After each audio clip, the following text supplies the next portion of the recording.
Boas tardes, falo no nome da Xunta Directiva de Mariña Patrimonio. Antes de nada, teño que disculparme porque o día 12, cando se fixo a presentación desta charla, houve un fallo técnico que non permitiu que o conferenciante de hoxe puidera expoñer o seu traballo, polo que hoxe decidimos que sería moi interesante volver a repetir. Ben, Xoán Ramón Fernández Pacios, que é o conferenciante de hoxe, é licenciado en Xeografía e Historia pola Universidade de Santiago. É responsable encargado do Centro de Información e Interpretación do Camiño Norte, en Mondoñedo, anteriormente no Arquivo Histórico Diocesano, tamén da Catedral. Como eixe básico das súas investigacións figura sobre todo o estudo do Camiño de Santiago e a hospitalidade xacobea, documentando o Camiño do Mar, unha nova ruta de peregrinación aínda sin oficializar, que nestes días estáse falando de facelo. Ten publicados diversos libros sobre temas históricos de Foz, Mondoñedo e o Camiño Norte a Santiago, así como numerosos traballos sobre este tema en revistas especializadas. Durante os anos 2017 e 2018 mantivo no xornal El Progreso a sección Mar de Mortos, no que dominicalmente publicaba un artigo sobre temática mariñeira. Dende o 2019 e ata agora mantén neste xornal un apartado titulado Historias da Mariña, onde aborda diversos temas históricos da Mariña de Lugo. Ben, o tema da charla de hoxe ten sido abordado por el en colaboración con Chema Leal en diversas publicacións e conferencias anteriores, polo que desde Mariña Patrimonio consideramos de moito interese as informacións e consideracións que el vai aportar e ao mesmo tempo vimos pertinente que Chema o acompañara na charla digamos, como facéndolle a parte de compañía, pois ao final poderá facer algún comentario. Respecto a Chema, o que podo dicir é que a formación que ten é a mesma que ten Xoán Ramón, máster en Gestión de Patrimonio Cultural, profesor de Ciencias Sociais no ensino medio, profesor titor da UNED en Pontevedra, está preparando a tese de doutoramento sobre a pesca, a salga e a conserva no litoral de Cariño Ribadeo, membro de diversas asociacións nacionais e internacionais de xeografía, arqueoloxía, etc., asociado do mundo do Museo de Castro de Viladonga, innumerables asociacións ás que pertenece. É tamén autor de numerosas publicacións sobre a pesca e as industrias asociadas en Asturias e Galicia. Creo que, sen máis, voulle pasar a palabra a Xoán Ramón.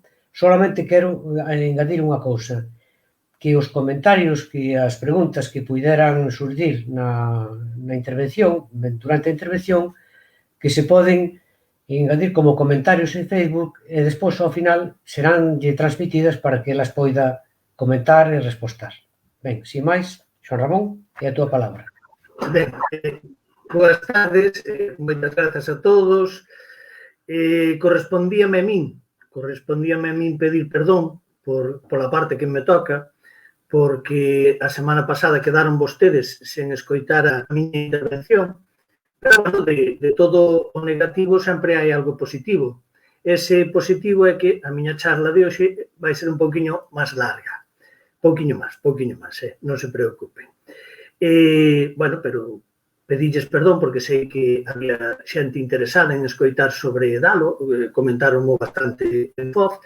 Foi un erro técnico pola miña parte, pola parte que me toca, volvolles a pedir perdón.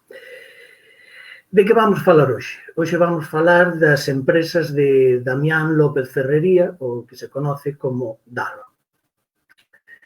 Para levar a cabo o estudo sobre Dalo, hai dúas formas de abordalo. Unha sería basearse no arquivo da Fundación Dalo, que teñen aquí en Voz, o que non pudemos acceder porque eran momentos de COVID, fixamos as xestións pertinentes diante do Concello, porque nós creemos que non debemos ser nós, senón que debe ser o Concello que acceda á Fundación e digitalice ou día os pasos necesarios para digitalizar o fondo documental de Dalo. Cando nos invitan, como digo, cando nos invitan, vamos poñer que aquí foi onde cometín o erro, así que vamos rezar un pouquiño todos. Aí estamos. Cando nos invitan da revista Nova Ardentía para publicar un artigo sobre conserveiros na Mariña de Lugo, pensamos en Dalo por unha razón, porque sobre Dalo falárase moi pouco ou casi nada. Como tiñamos o problema, o inconvinte de que non podíamos acceder ao fondo documental que garda a Fundación Dalo, o que fixemos foi un cribado en prensa digital e un cribado en todos os papeles oficiales que pudamos atopar. Estou me referindo a boletís oficiais do Estado, a boletís oficiais da provincia de Lugo. E, con toda esa documentación, o que fixemos foi un artigo bastante bonito, bastante ameno, chegamos a unha serie de conclusións e hipóteses que, bueno, para min o mundo da hipótese é un mundo esvaradizo, probablemente cando entremos ou se entre no arquivo da Fundación Dalo, pois moitas das hipóteses que plantexamos nese artigo sexan corroboradas e outras haberá que emendalas.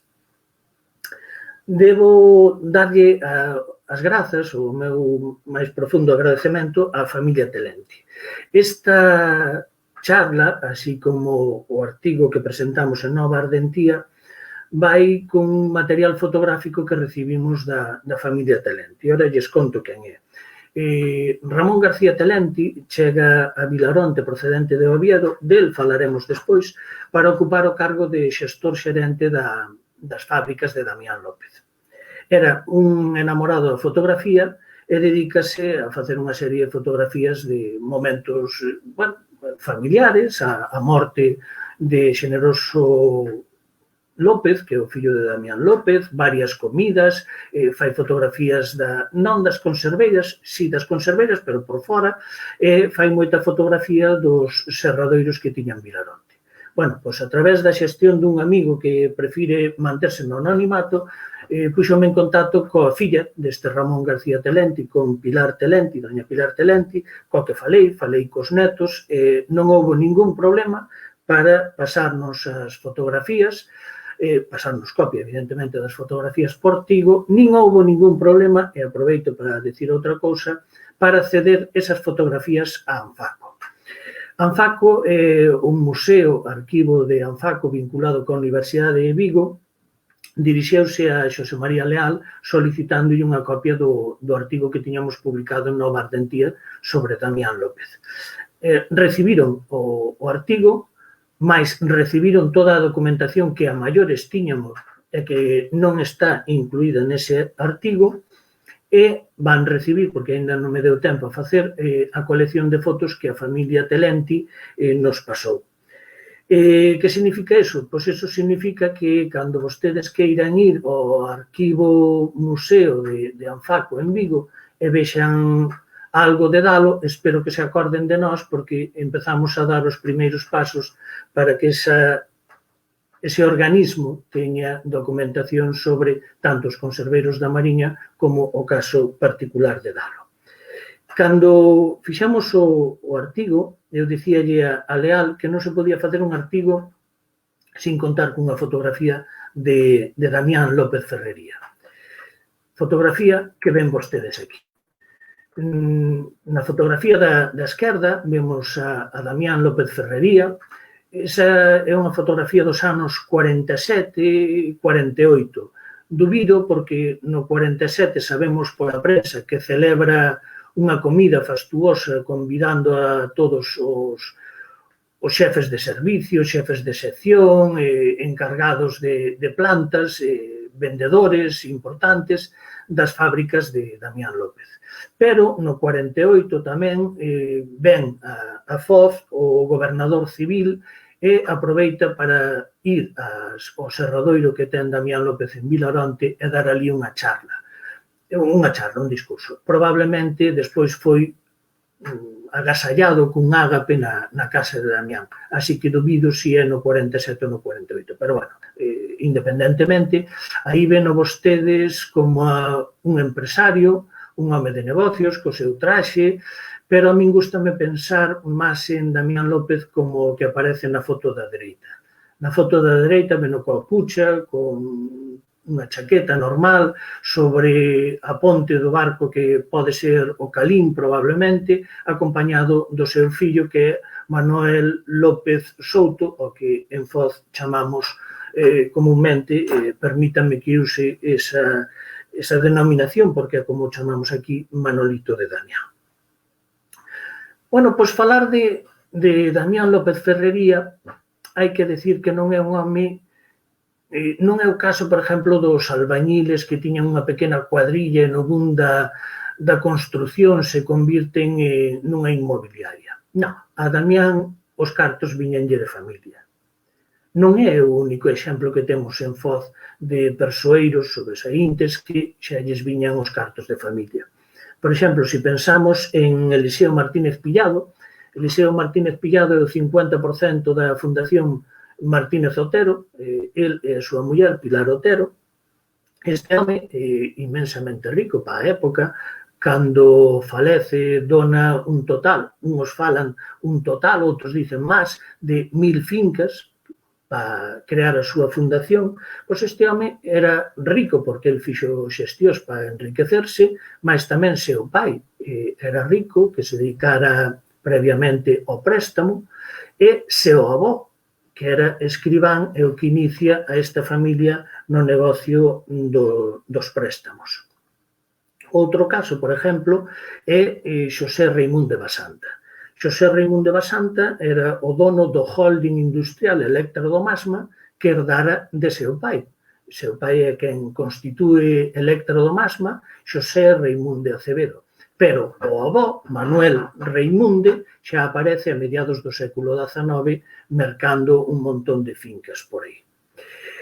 Tanto Eliseo Martínez como Xosé Reimún de Basanta foron persoeiros vinculados coa política. Eliseo Martínez foi diputado provincial e Reimún de Acevedo foi alcalde de Foz, falo de memoria, pero creo que desde 1898 hasta 1920. Reimún de Acevedo era unha persona moi relacionada, moi ben relacionada.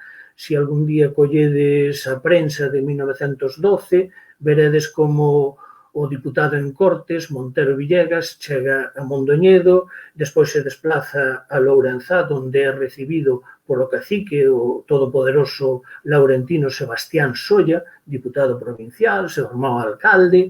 No coche de Sebastián Solla van hasta o Valadouro, onde o recibe o alcalde Canoura, o mundo o sector conservador da política o recibe ali, e rematan, fíxense, tomando copas de champán na casa de Xosé Reimún de Acevedo. Copas de champán as que sacamos bastante produto porque meses despois Montero Villega aprobaba a concesión dunha axuda económica para facer a carretera dende Ferreira a Foz, pasando, digo casualmente, por diante da casa de Reimún de Acevedo. Quen é logo o pai de Damián López Ferrería? Pois o pai de Damián López Ferrería é Xeneroso López Lourín. Xeneroso López Lourín é un maderista, o por maior, e tamén a cuarta parte de Electrodomasma. E que é Electrodomasma? Vos estaredes preguntando. Pois Electrodomasma é un holding donde temos fábricas de luz, montada a fábrica e a presa arriba de Rexa, en Celeiro de Mariñaos, son os que fornecen de fluido eléctrico a Ribadeo en 1908, os que fornecen de fluido eléctrico a Foz en 1908, tenen unhos serradoiros na espiñeira de Barreiros, E, aparte deso, ou detrás dos serradoiros, tenen uns asteleiros. Deses esteleiros saliron barcos pailebots como o Electra do Masma en 1918, o Avelino en 1919 ou o Espiñeira Mondoñedo en 1920. Este último, os armadores, é unha sociedade de cabotaxe mindoniense, se chama, está composta por industriais de Mondoñedo, daí o seu nome, e por dous industriais focegos. Un é Xosé Raimundo de Acevedo e outro Xeneroso López Lourín. Así que o negocio do pai de Damián era a venda ao por maior de madeira. Madeira que sacaban do Masma. Este negocio da madeira non era un negocio novedoso pa Foz. Pensemos, hai que botar a vista atrás, veremos que na segunda metade do século XV, por exemplo, de Galicia exportábase madeira a dúas poboacións, a Lisboa e Sevilla. Na Mariña de Lugo había dous portos habilitados para a exportación de madeira, Viveiro e Ribadeo. Entre os anos 1470 e 1480, o famoso mariscal Pedro Pardo de Cela crea un porto ilegal, o Porto de Masma, co fin de exportar madeira ao sur, a Sevilla, ou ben a Lisboa, sin pagar os impostos que había que pagar, levando a Ribadeo ou Viveiro. Sabemos que antes de 1480, porque en 1480 recibe unha carta dos Reis Católicos no que lle dicen claramente que ese porto que acabas de facer no Masma ten que ser derruído. Podía decir que a Pardo de Cela lle costou a vida este porto, pero non. Houve outras múltiples razóns polas que lle cortaron a cabeza a Pardo de Cela. O que sí é curioso é que tras a morte do mariscal, o porto de Masma sigue funcionando. Pero esta vez baixo a dependencia de Ribadeo.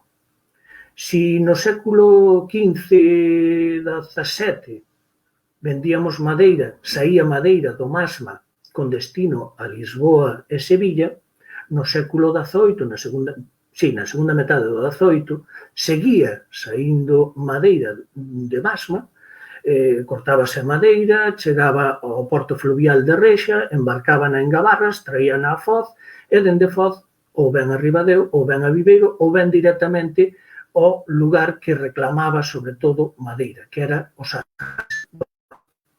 Eso no século XVIII. No século XIX, a madeira que saía do Masma ia con destino ás minas de Xixón. Tenme contado Chema, porque el oeullo a seu pai que traballaba nas minas, que os mineiros preferían o pino galego que o carballo, porque o carballo, cando rompía, pero o pino, antes de romper, tascaba, facía ruído, e ese ruído era a diferencia entre a vida e a morte, porque che daba tempo a sair da mina. Entonces, de aí é de onde lle venen os cartos a Damián López Ferrería, de seu pai.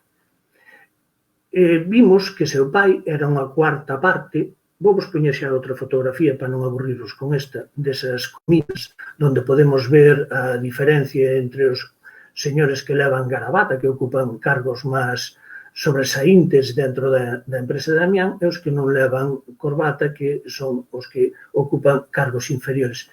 Este señor que vedes aquí, Manuel López Souto, o herdeiro, que con 15 anos sacara o título de comercio, pero que nunca tuvo oportunidade de exercer nos negocios paternos. Decíamos que o negocio do pai de Xeneroso López Lourín, que era unha cuarta parte do holding Electra do Masma, era sobre todo a venda de madeira, compra e venda de madeira ao por maior. É aí onde empeza a traballar Damián. É un negocio que conocía porque era un negocio de seu pai. A partir de 1927 aparece, por exemplo, como dono, Damián, como dono do buque Fornel de 47 toneladas e con atraque en Foz. 2 anos despois, en 1929, comenzaba a crear o seu pequeno holding no que figuraba, a parte dese buque, o Fornel, dedicábase tamén á venda do sal ao por maior na Espiñeira de Barreiros e ao abastecemento de gasolina para o cal tiña dous surtidores. Vamos ver outra fotografía. Fixadevos a súa vinculación co réxime. Estes son os grandes representantes, os banqueiros que apoiaban económicamente, algúns deles, que apoiaban económicamente a Damián.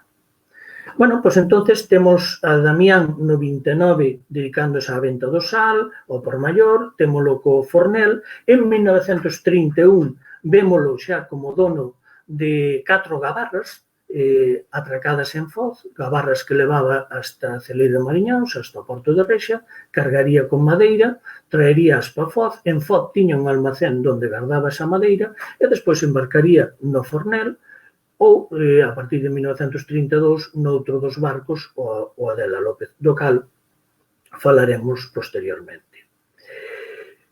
Díxemos que tanto Reimundo Acevedo como Eliseo Martínez militaran en partidos políticos.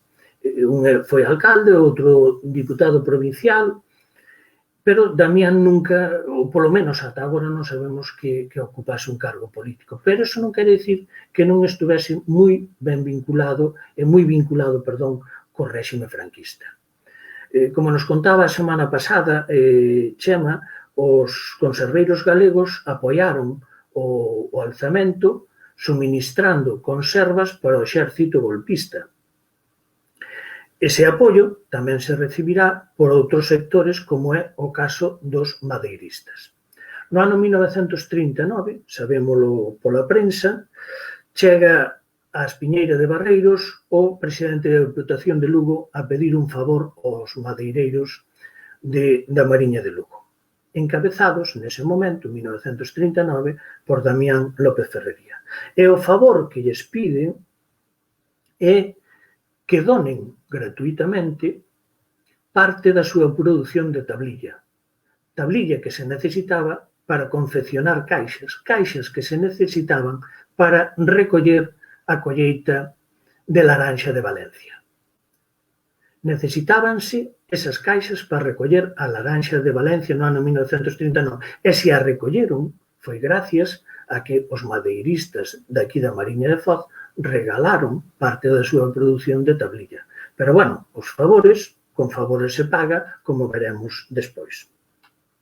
Aí tedes a Damián encabezando a mesa desa opulenta comida que pagou el, e aquí tamén temos, se queredes, outra imaxe de comensales, xente que traballaba nos montes, cubicando montes, e outros traballaban nas oficinas. A maior parte deles son xente daqui de Foz conocidos. Bueno, pois entonces decíavos que ata 1939 Damián traballa solo no sector que conoce, que é o sector da madeira. Damián é unha persona bastante prudente, polo que temos comprobado. Solo se mete naqueles negocios que el considera que son negocios que xa están dando rendemento con outras persoas. El modifica esa planificación de negocio e sácalle maior beneficio. En 1943-44 prodúcese a chegada a Vilaronte dun señor de Ramón García Telenti. Ramón García Telenti, natural de Oviedo, aprobara as oposicións de Correos e iba a ser destinado para Lleida. O que pasa que no intervalo de ser destinado a Lleida é denunciado como militante socialista.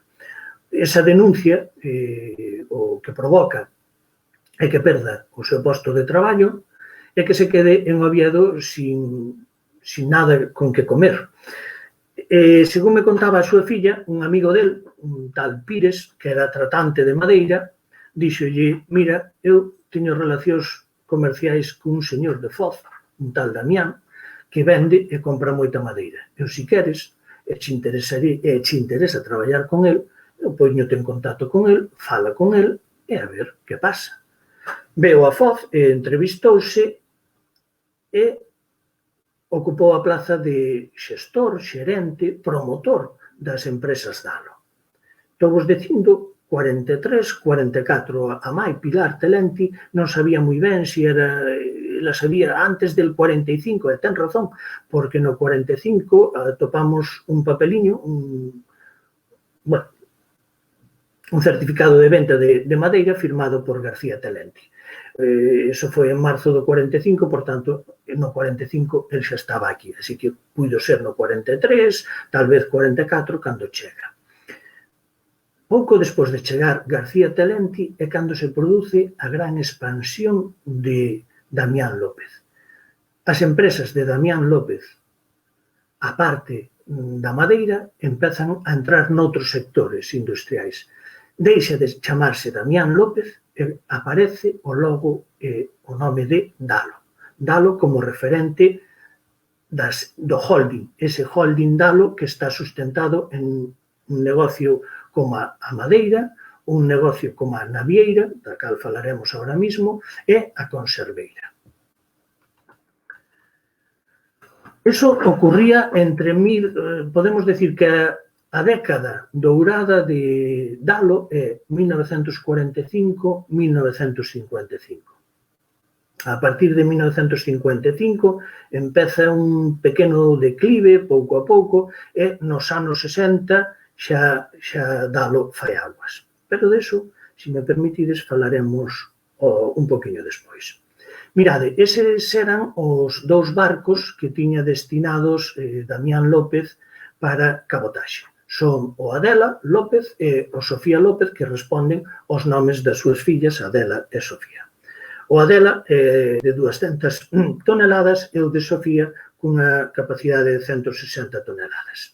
Estes barcos a que se dedicaban? Dedicábanse a levar madeira, sobre todo a portos como Santander, Bilbao, Xixón, e ali collían fletes de carbón, ferro, que deixaban en Avilés, A Veiga, Ferrol, na Mariña, en Ortegal ou en Coruña.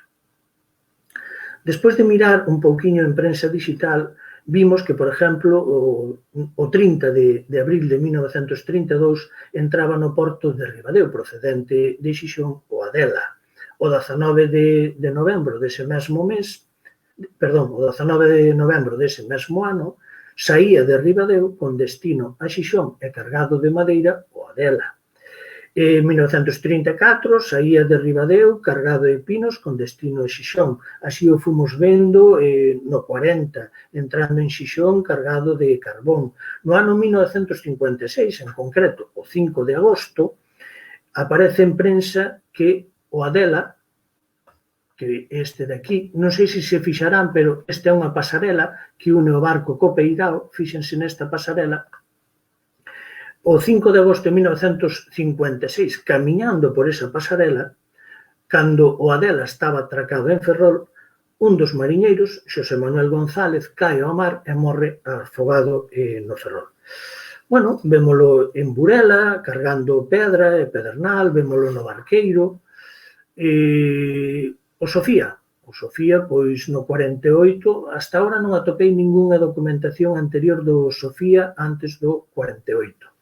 Isto pode deberse a que, información que lle agradezco a Antón Niñe, a que o Sofía López era o Espiñeira Mondoñedo. Faleivos antes que nos esteleiros de Electra do Masma saíran 3 pailabotes, o último deles, o da Sociedade Mindoniense de Cabotaxe, era o Espiñeira Mondoñedo. A Sociedade Mindoniense de Cabotaxe, cando morre Raimundo Acevedo no 33, e cando morre Xeneroso López Lourín no 37, vaise a pique, desaparece, ten que vender os seus activos. Un dos seus activos era o Espiñeira Mondoñedo. O Espiñeira Mondoñedo sale subasta por un precio non inferior a 12.000 pesetas, Naide puxo por máis de 12.000 pesetas, co que ao mes seguinte empezan de 12.000 para baixo. Aí debeu ser, despois do 37, cando Damián se fai co Sofía López. Pois este barco, por exemplo, sabemos que no ano 1952 saía, acompañado do Adela, saían os dous de Xixón, o Adela cargado de 200 kilos de lubrificantes, 100 kilos de algodón, e o Sofía saía de Bilbao con 125 toneladas de abonos químicos e 3.500 kilos de aceite para unha industria conserveira, según pon o xornal, tendo en conta que o porto de Atraque e Foz supoñemos cal era a industria conserveira. Sería a industria conserveira de Damián López. Debo vos decir que o Sofía López, ese que vedes aí, cando era Espiñeira Mondoñedo, é o único barco que ten, non sei se o récord, se ten o... Bueno, é o único barco que na súa vida, ao longo da súa vida, foi quen de afundir un hidroavión. Sí, isto que acabo de dicir sona así raro, pero sí. O Espiñeira Mondoñedo ia atracar no porto de Figueirúa, en Ribadeo, no ano 1923, acababa de chegar, era a primeira vez que chegaba a Ribadeo, un hidroavión que estaba ali. Eles non sabían que ali había un hidroavión, bueno, partironlle parte da cola, partironlle un ala.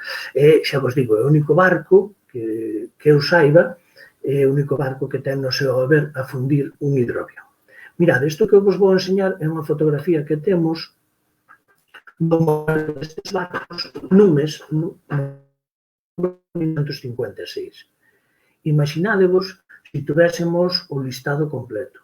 Se tivésemos o listado completo dos movimentos dos barcos de todos os anos e todos os meses. Un mensaje a nada.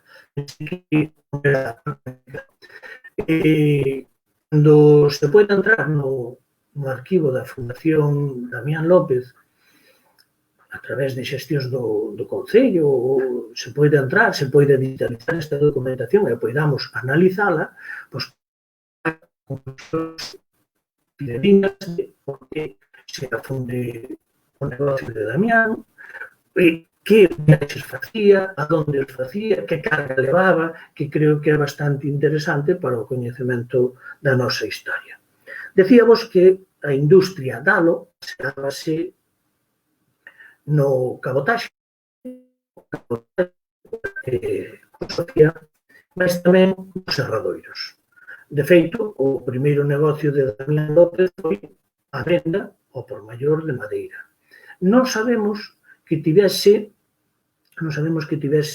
serradoiros. Probablemente mandaba a serrar a un serradoiro que tiña contratado. Pero, vamos a ver, vale, sí, xa sei que hoxe en día non están así, que están moito máis arreglados e cuidados. Eses son os serradoiros que Damián López tiña, ou si tiña, no lugar das Charelas en Vilaronte. Lembrade que no ano 1939,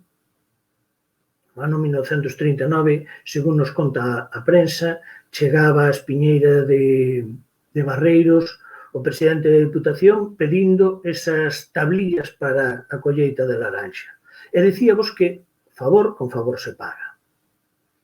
Si no 39 Damián López, como presidente da Asociación de Madeireiros, lle dá a confirmación afirmativa de que sí, vamos che dar a madeira, no ano 1945 Damián reclamou os seus favores. No ano 1945, fixádevos o que consigue Damián. Consigue que a Delegación de Industria, o 28 de xullo de 1945, nos informa o xornal El Progreso, a Delegación de Industria o autorice para construir unha industria de serra en Vilaronte. No boletín oficial do Estado, do 3 de xuño dese ano de 1945, dísenos que o serradoiro tería unha produción de 2.000 metros cúbicos de madeira serrada. Vades ver, isto non é como está ahora, xa vos lo dixen, está moito máis arreglado, pero vamos ver como era os serradoiros no ano 50. Aí tedes os serradoiros funcionando no ano 50. Nese ano 50, Damián López xa posuía un total de 118 fincas que abarcaban unha superficie total de 31.510 áreas. Moi probablemente, moitas desas fincas xa se herdase do pai, outras tenas a colonato e outras vai mercando pouco a pouco. Nese mesmo ano 1950, comeza a estender o seu negocio madeireiro instalando un obradoiro de serra en Viveiro. En 1950 xa tiña edificado, como vedes aí, no lugar das Charelas en Vilaronte, dentro dun terreo que ocupaba unha extensión de 7.600 metros cuadrados, unha planta de tratamento de madeira, salas de serra, limadoras, secadoiro, cocedoiro, despois tiña uns talleres para arranxar os automóviles, a flota de automóviles, a flota de camións, e a carón deste complexo fabril aparece un grupo de 6 casas que a empresa Dalo construíra para e destinara para os empregados da empresa, así como para clínica médica, onde se atendía aos feridos. Se algún de vos quere velo, entrando en YouTube e tecleando Riquezas Lucenses, hai un documental, do cal falaremos un pouquiño despois, de 17 minutos, onde se vos vai falar dos serradoiros de Damián López en Vilaronte e da Conserveira. Vamos ver outras fotos. Esta é unha celebración, unha misa que ten lugar no serradeiro de Damián. Na última parte veremos como Damián se vincula coa vida cotiá do Concello de Foz. Veremos os castelos de madeira para secar as tablas. Unha imaxe moi bonita do traballo no interior do serradoiro. As imaxes de castelos, este caso son tablillas, e unha imaxe en conxunto do que eran os serradoiros coas casas para os empregados que Damián tiña en Vilaronte. E chegamos a Conserveira.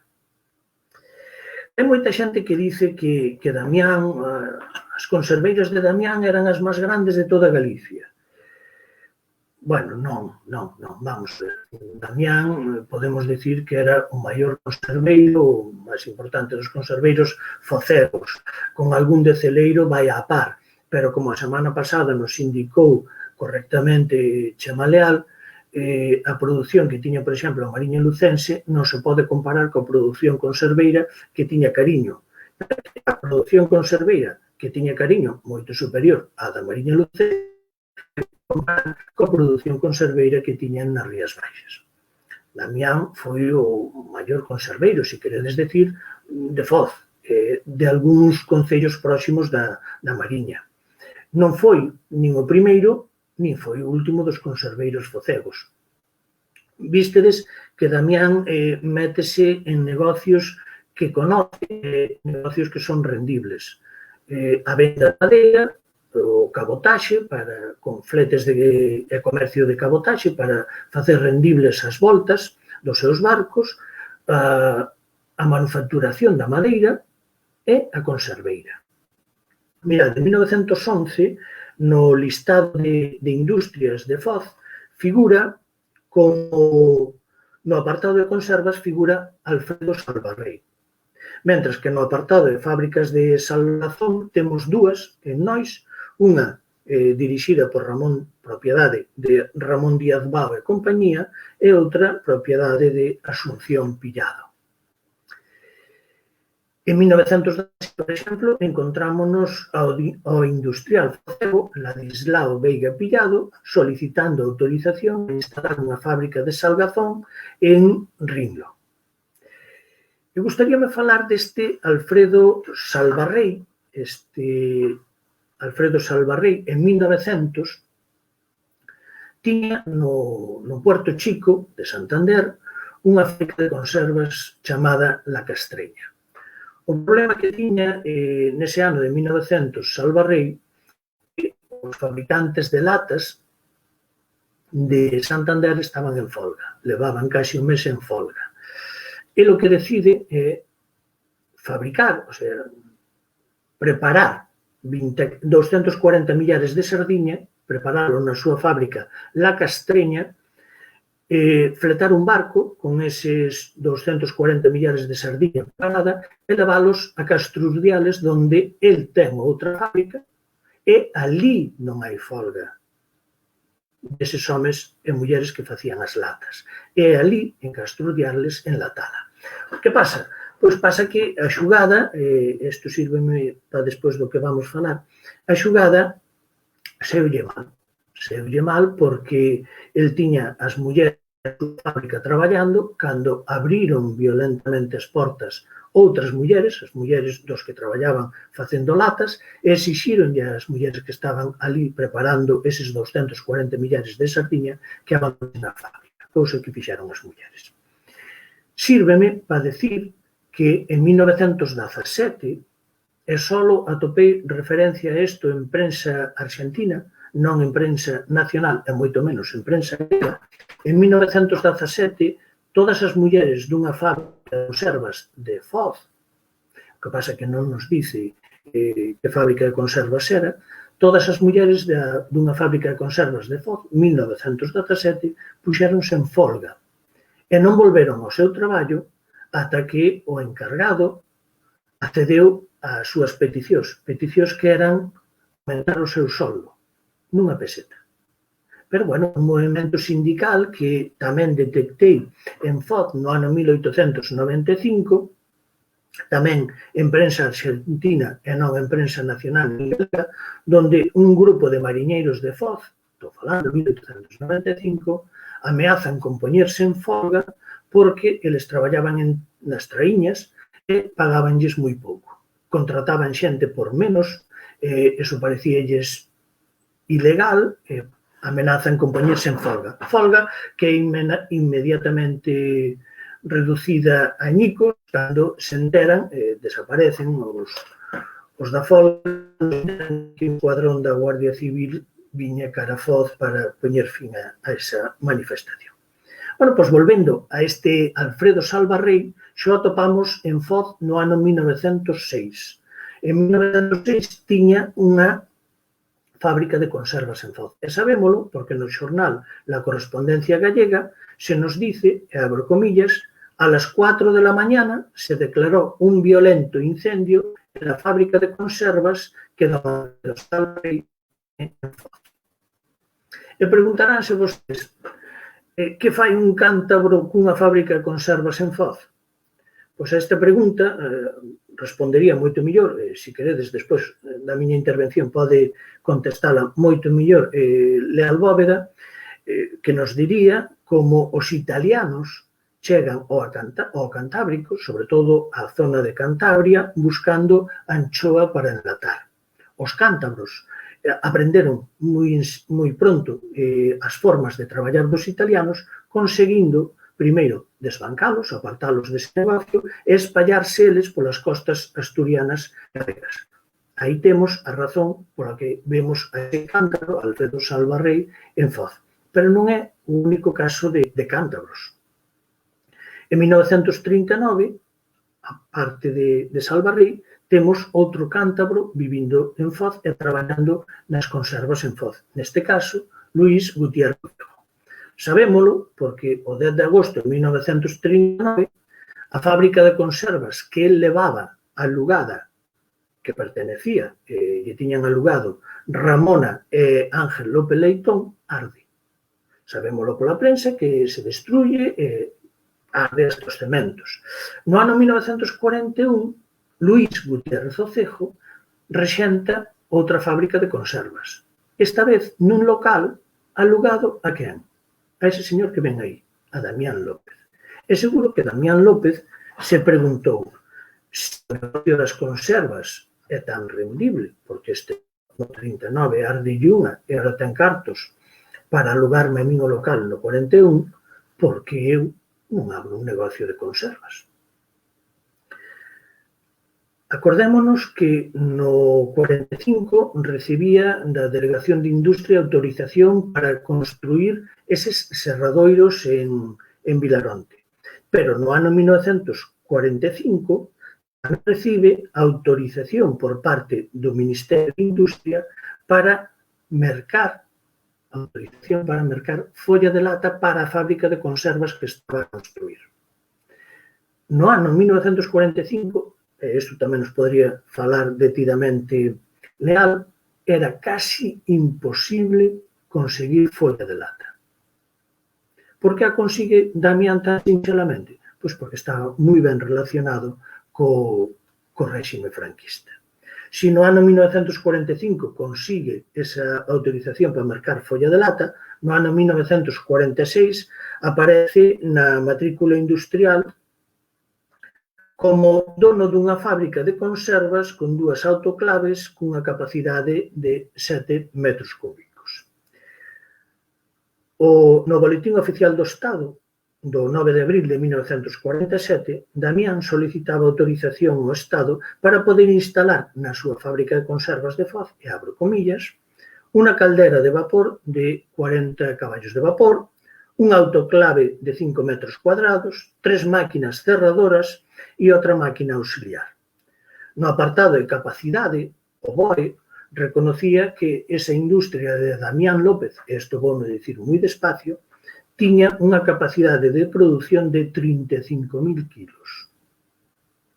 E, coas melloras que iba poñer dentro desa fábrica, pasaría a posuir unha capacidade de produción de 1.150.000 kilos de conservas.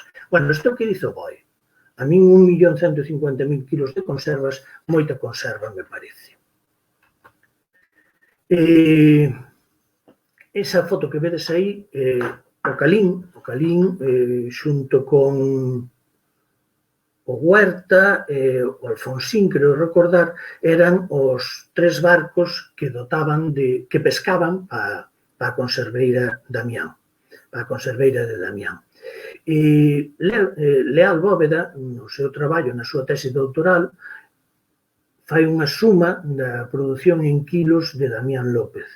El dice que sumando a produción de conserva coa produción de escabeche e salgado, a empresa de Damián López nos anos 40, 49, producía un total de 800.000 kilos ao ano.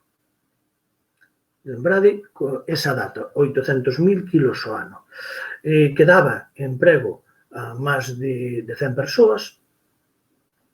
Nesas 100 persoas hai que incluir todas as mulleres que traballan na fábrica, os encargados da fábrica e as 40 persoas que traballan neses 3 barcos que se dedican a pescar para as fábricas.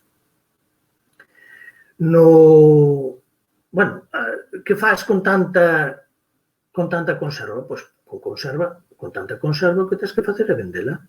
El empeza a crear unha rede de distribuidores que tenen a función de vender esas conservas, estas conservas que estades vendo aí.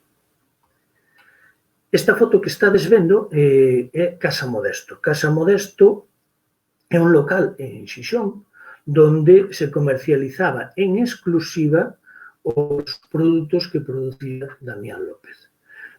Vendía en Santander e vendía en varias cidades do norte peninsular. Aí tedes outra publicidade de Damián, esta en concreto estaba en Oviedo, unha fotografía que nos pasa a familia Telenti.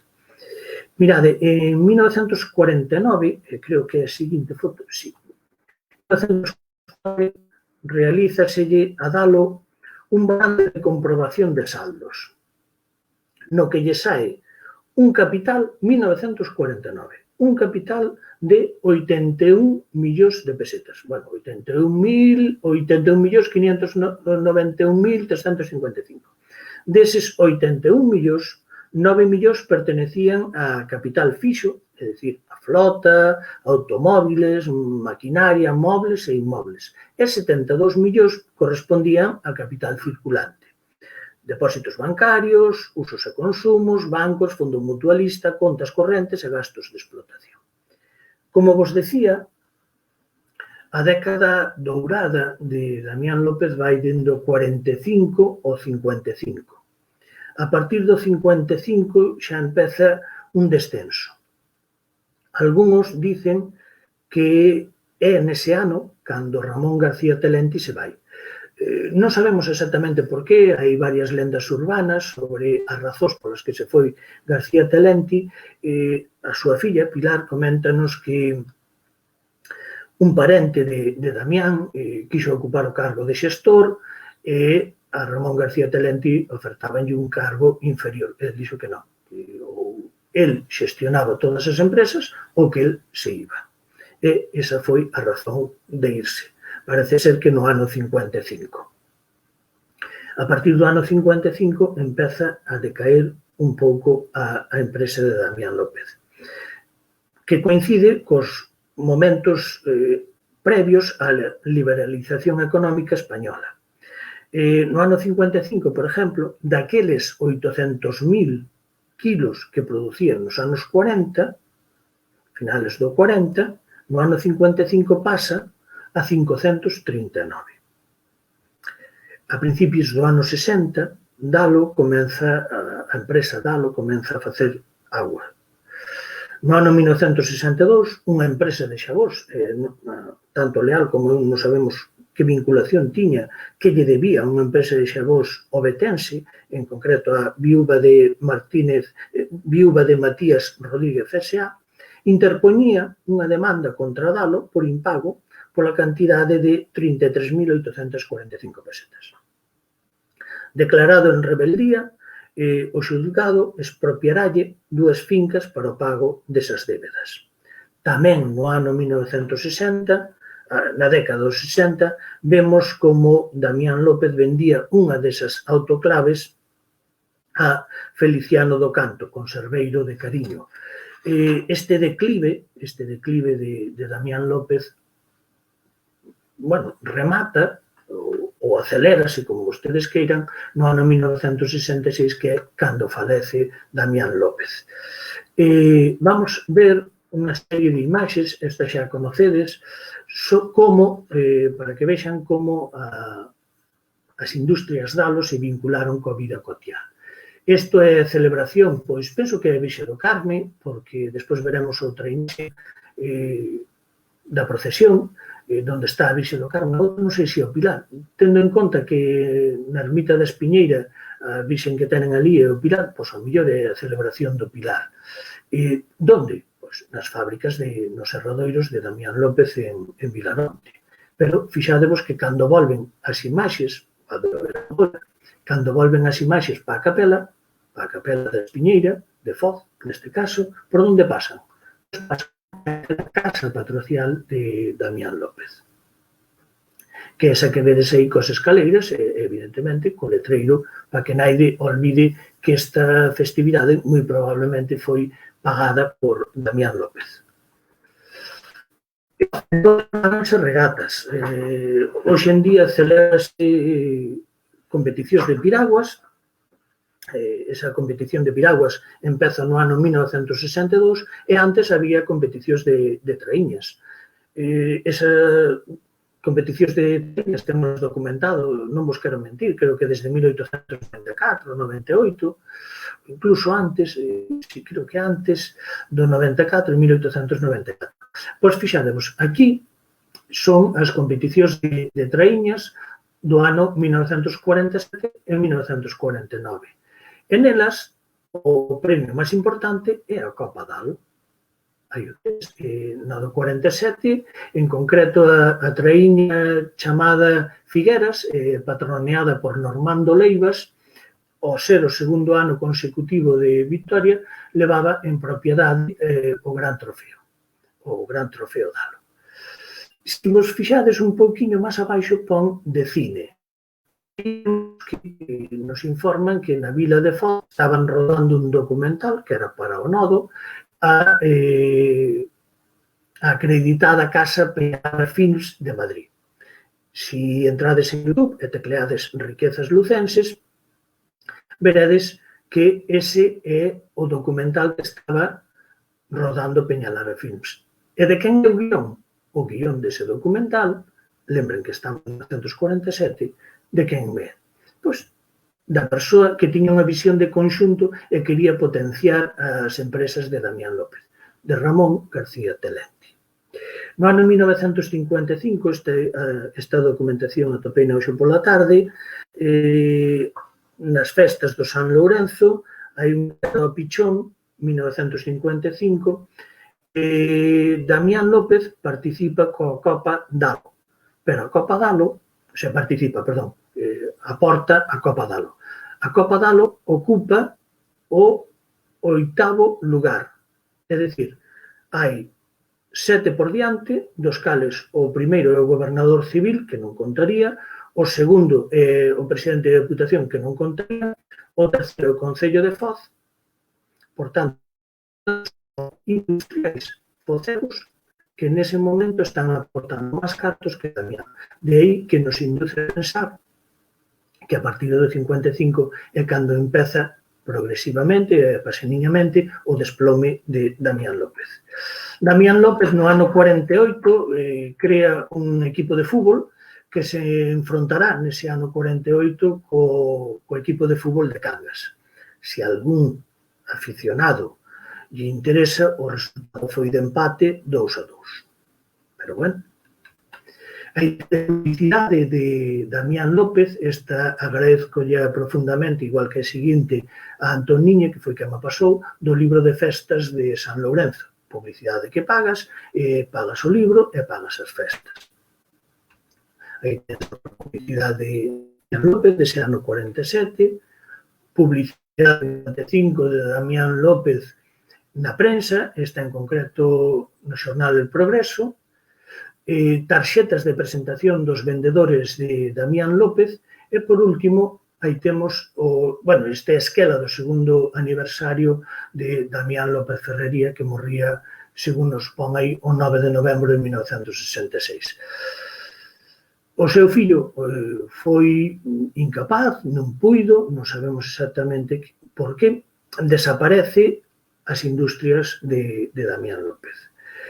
Os activos vanse vendendo, sin embargo, activos como o Adela ou Sofía non se venden, acaban podrecendo, o primeiro en Foz, o segundo en Ribadeo, as fábricas tanto de Vilaronte como a conserveira de Foz non se venden, esta última conserveira de Foz véndese, ora estou falando de memoria, cando falas de memoria, falas moi mal, creo que no ano 2000, 2008, exactamente, non sei cando se vendeu, para comprar un constructor que levantou ali pisos.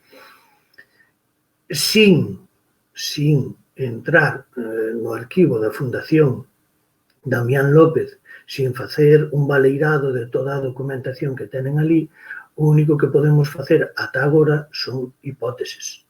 E as hipóteses, como eu sempre digo, é un terreo moi esvaradizo. Hoxe tes a túa hipótese, mañá lees a documentación e tes que enmendar todo o que dixeches. Pero, bueno, agardamos que un día destes poidamos entrar e poidamos documentarnos nós, poidamos documentarvos a vós todo o que foi o imperio industrial focego de Damián López Ferrería, máis conocido como Dalo. Aquí remata a miña intervención, como dixo nun principio Campillo, si queres falar un comentario ou pregunta, estamos dispostos. De todas formas, é a central que había na fábrica. Pregúntame aquí si Xosé Reimunde de Electrodomasma é a central que había na fábrica. A ver, a central eléctrica está un pouquiño máis arriba de Reixa, subindo no antigo Camiño Real que Reixa, Celeiro e Mariñaos, con Sanfiz e Lourenza e Mondoñedo, é dicir, ese Camiño Real que unía Foz con Mondoñedo, ou Mondoñedo con Foz. E esa electricidade, unha parte desa electricidade iba destinada ao serradoiro que tiñan na Espiñeira de Barreiros e a maior parte delas para suministrar luz a Ribadeo e a Foz. Decíamos, era familiar do Reimundo Actuales. Sí, evidente. Pregúntame si Xosé Reimundo era familiar do Reimundo Actuales. Sí, claro que sí, do Reimundo de Foz. Descoñezo se hai máis Reimundo. Xosé Reimundo Acevedo tuvo varios fillos, aparte de Xosé Reimundo Basanta, tuvo varios fillos, e estes tuveron fillos que máis conocemos hoxe en día, o que máis trato eu, é a Ramón Reimundo Noreña. Se queredes facer alguna pregunta máis. Donde estaba o porto do Masma?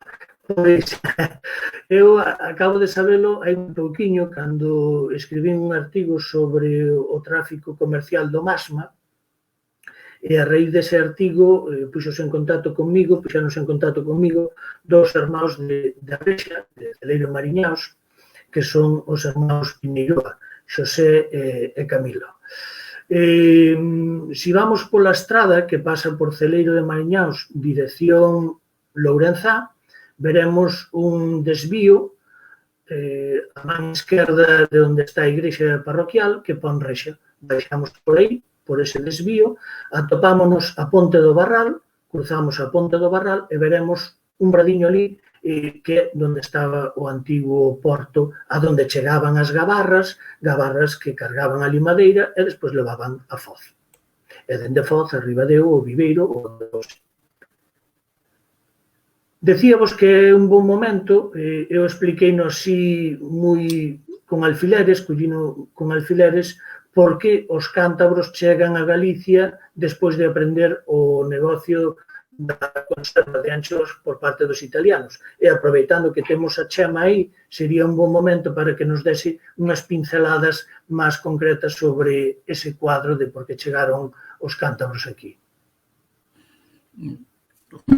Agradezo a túa atención, pero coido que está moi ben explicado. Os italianos chegan aquí casi en paralelo cos de Cataluña, cos cataláns. Instalanse primeiro no Cantábrico español con preferencia no que sería Cantabria hoxe, porque aí existe, bueno, pois os famosos bancos de Bocarteu, cara ao País Vasco, ou si van, pero céntranse máis en Cantabria porque a competencia que se lles fai no País Vasco é tremendamente grande. A fama e a zona que ten a elaboración do bocarte no País Vasco é forte. Eluden esa competencia, céntranse nos portos de Cantabria e unha vez que se instalan ali un feixe deles, evidentemente esa competencia volve de novo. Nese momento, finais do 18, principios do 19, fan unha especie de expansión cara ao Cantábrico galego, que por Dios que existe, é tempo de que se reivindique dunha permitides. O centro onde se van a colocar é fundamentalmente Cariño. Estou pensando en Bolabusa, Gajero, etcétera, etcétera.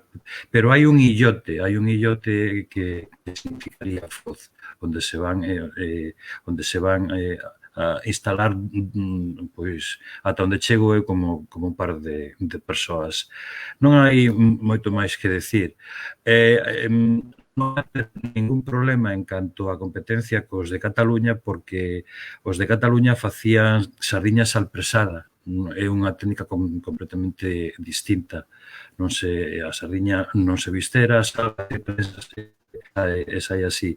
Mentres que o fileteado do bocarte sí que leva unha certa preparación e transformación. Hai que salgalo, limpalo o bocarte coas espiñas, metelo en aceite, etcétera, etcétera.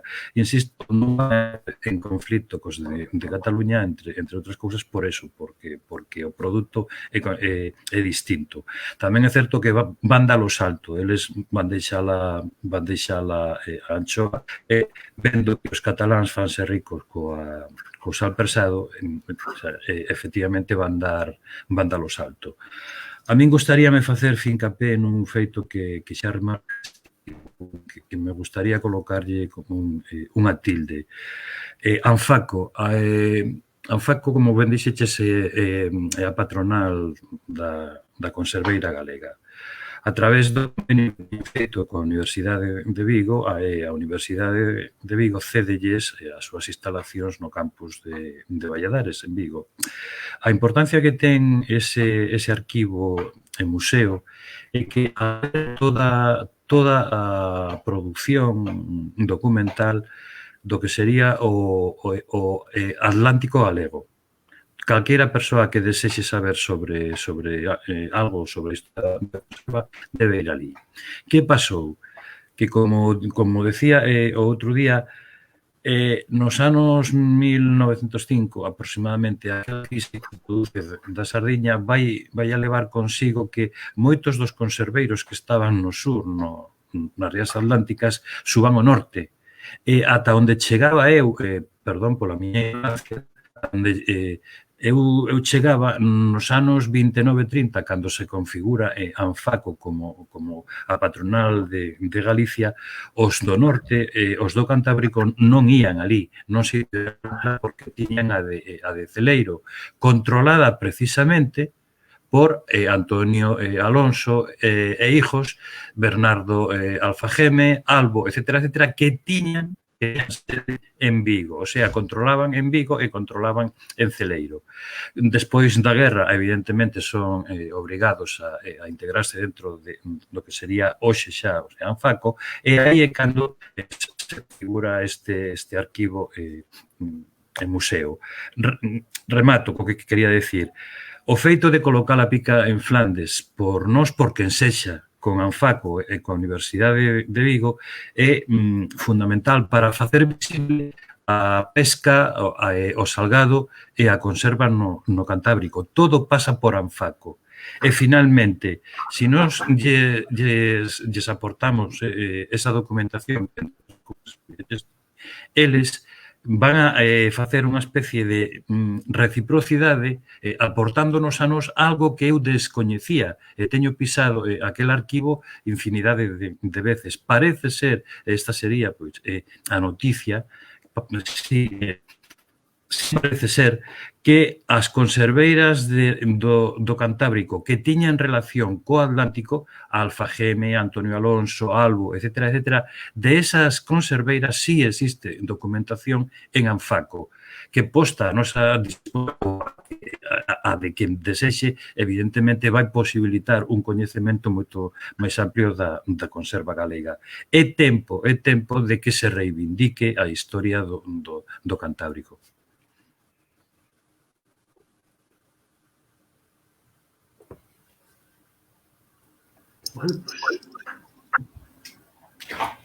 Ben, creo que polo que se ve ahora mesmo non hai ningún comentario máis que se poida respostar. Pola parte de Mariña Patrimonio non nos queda máis que agradecer a vosa participación. Evidentemente, hoxe a participación foi máis prolongada de Xan Ramón, pero agradecemos así mesmo que estuvera a Chema para facerlle esa compañía, ese contrapunto que foi expresado ahora finalmente. Creo que non habendo nada máis, temos que dar por rematado este acto virtual, desexando que algún día podamos facelo público. Ben, pois grazas aos dous, grazas aos asistentes por estar aí detrás da pantalla, e sen máis, damos por finalizado o acto. Boa tarde.